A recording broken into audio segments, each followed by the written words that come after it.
ધારીના દલખાનિયા વસતા આદિવાસીઓ પ્રાચીન કાળથી જળ, જંગલ, જમીન અને પર્યાવરણ સાથે જોડાઈને રહેલા આદિવાસી સમાજની સંસ્કૃતિ અનમોલ છે.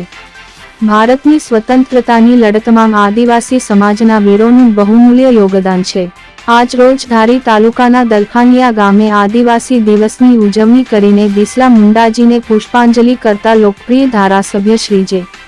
વી. કાકડિયા, તાલુકા ભાજપ પ્રમુખ જીતુભાઈ જોશી, તાલુકા પંચાયત પ્રમુખ ઘનશ્યામભાઈ હિરપરા, ખોડાભાઈ ગુવા, મહિલા અગ્રણી સરોજબેન દેવમુરારી, નીમુબેન લુનગાતાર, લાલભાઈ સુખડિયા, હર્ષદભાઈ રાવલ, સુરેશભાઈ ધોરાજીયા સરપંચ સહિતના આગેવાનોનું પુષ્પગુચ્છથી સન્માન કર્યું. ત્યાં ઉપસ્થિત રહેલા પત્રકાર બટુકભાઈ સોલંકીનું સન્માન કરવામાં આવ્યું. તેમાં મોટી સંખ્યામાં આદિવાસીઓ તેમજ ગામજનો ઉપસ્થિત રહ્યા હતા અને ગ્રામજનો ઉપસ્થિત રહે આદિવાસી સમાજને વિશ્વ આદિવાસી દિવસ ઉજવવામાં આવ્યો. રિપોર્ટ બટુક સોલંકી.